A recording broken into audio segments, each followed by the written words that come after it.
So we are counting down to the contest. I'm at ACC Liverpool, a big event has taken place today, and today's the day where all the businesses in the city kind of got together and learned what other businesses were doing in the build-up to the city's biggest ever party. And the man responsible for bringing this party to Liverpool in terms of the BBC coverage and what you guys are doing is Martin Green. Tell us what you do, Martin, first of all. So I'm the Managing Director of the Eurovision Song Contest 2023 for the BBC. So the quickest way to say it is it's all technically my fault.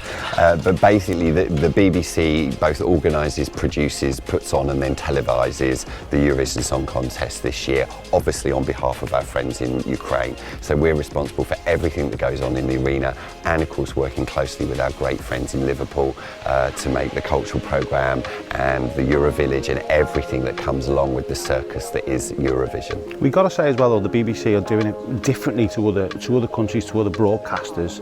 Here in the UK, it's much bigger. It feels like it is much bigger. Or is that just because we're here, we're living it? I think it's probably because you're in the middle of it. Yeah. Eurovision over the last sort of 10 years has become this enormous, brilliantly produced thing. You know, its viewing figures are only going up, okay? It's in its heyday in a way, and the production values have gone through the roof. So I think the better way to say it is what we're finally being able to experience after 25 years without it coming here is how big and brilliant it has become. It is essentially, you know, the world's greatest music festival now. Let's talk the topic on everyone's lips, tickets. So tomorrow there's a big announcement. Yes. What can you tell us? So tomorrow we're announcing all the details for tickets, and if you want to be absolutely the first people to do that, you sign up to BBC Sounds, it's all free, subscribe to the Eurovision Cast podcast, and we're going to drop a special edition at 8 AM that will have all the details that you need to know about tickets. What's already in the public domain is that there are 9 ticketed shows in all, because there are 2 preview shows for each of the semi-finals, the grand final, so there is more than one opportunity to see it. But we've always been up front. There's no arena on earth that could fit the 160 million people that watch it. So a lot of our concentration is making sure that the broadcast of this is absolute A1. We essentially turn this amazing arena into the world's biggest TV studio. But for a few lucky people who can get the tickets, they'll be able to see, you know, a great celebration of international music. Semi-finals as well and rehearsals, that's going to be just as epic, isn't it? Oh, absolutely. There's no difference. It's going to be a big moment. They have to be, all those preview shows have to be absolutely on point as it would be going out live to the world. So there's absolutely no difference which show you kind of see, essentially. You'll still be able to soak up the atmosphere. And then of course, for the first time, we're putting the 2 semi-finals live on BBC One, and then of course the grand final itself on the Saturday night. And we hope again, everyone will crowd around their tellies, get their mates in, dress up. We hope that the bars and clubs across the UK, but particularly in Liverpool, will be showing it as well. A real nice celebration. We've got the presenting lineup now, which is brilliant. Graham Norton leading that. When do we choose the act? When's what happens there? Will that be broadcast on the BBC like usual? Yeah, that's coming very soon. I can't give you the actual date for that at the moment, but we are not very far away from when we release this year's act, which is a really exciting moment. Of course, what people have to remember is why we want to get behind our act. Your country is not allowed to vote for your act. So of course all the international acts are starting to be released now, and there's some really great classic Eurovision-ness in all that lot. So again, you've really got to see this, you know, the motor has started now, and you'll basically see a story coming out every week as we go towards, you know, arriving in Liverpool with the build, and then, you know, the 2 weeks of this massive music festival. So we're here at the Eurovision Stakeholder event, and loads of information has been released today, including Eurofest. And Director of Culture Liverpool, Joanne McColgan. Eurofest. So Eurofest is what we're doing. So when we won Eurovision, what we really wanted to do is create a 2-week festival that had Eurovision at its heart, but was about more than that. So stuff that is free, that people could see on the streets, that you could come in as a tourist and just really enjoy, or as a resident and take part in.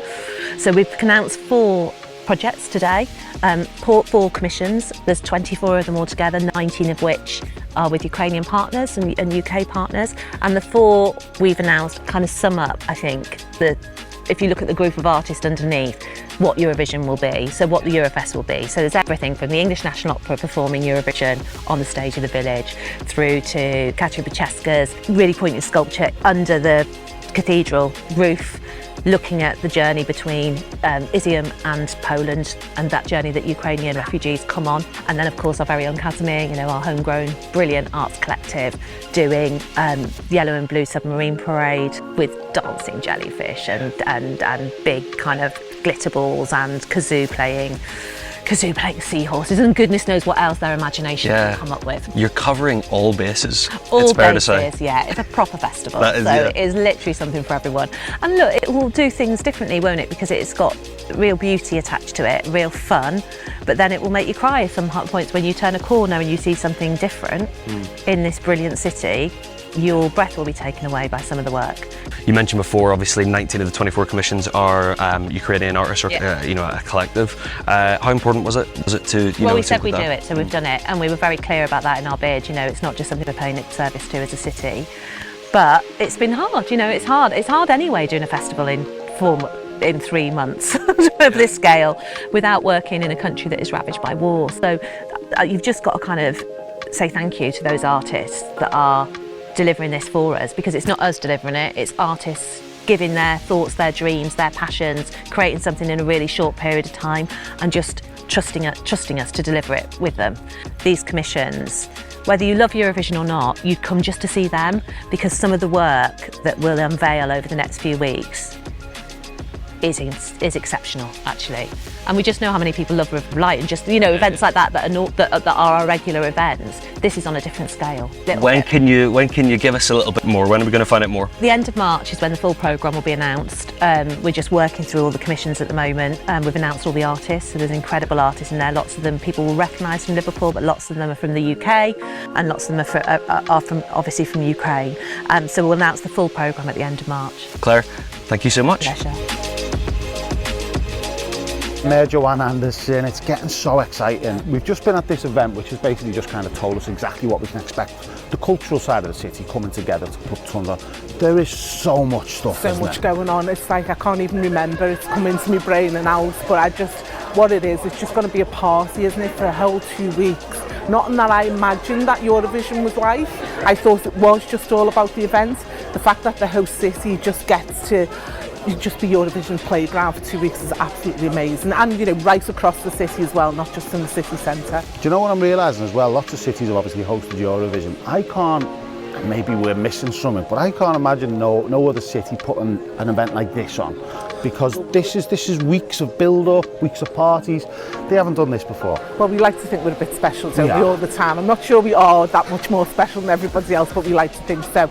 I was speaking to the Mayor of Turin recently. They've done one massive response to it. I think we've done 8, so we have gone over the top, as from what I can tell. As but Scousers do. As Scousers do. But I'm absolutely delighted. I just heard the plans from the Wirral. What the Wirral are doing are absolutely amazing, and I didn't know that reach was going to be that far. So yeah, I think we have probably gone over the top, but that's what we're all about, isn't it? Listen, you personally, obviously you're coming to the end of your role as Mayor of Liverpool.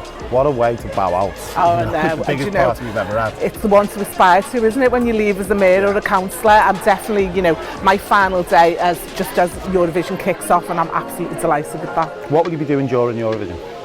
Well, when I finish my term, well, I'll be enjoying it. I'll be part of the party. I've already had a few invited. I'm tentatively asking, do you still want me, because I won't be mayor? But I'm going to have a good time. You know, the fact that I get to relax and just enjoy it, again, a real gift. I suppose it'd be good for you with your feet up, just watching it from home, but I'm sure you'll be involved somewhere. Well, that's all I want, really. Feet up, everything going to plan. I can relax on the couch watching it. I'm delighted. What's your message to Liverpool? We've got a big recruitment fair today, so things are happening now. What's your message to the city? Loads of opportunities to get involved. We want Eurovision to touch absolutely everybody. So whether it's from a work or business point of view, or volunteering point of view, or anything, or just doing your own house party, just, you know, get on board. This is the most exciting thing I'm aware of that's happening to our city. Certainly is. Mayor Joanne Anderson, thank you so much. Thanks, Jay. And we'll see you soon.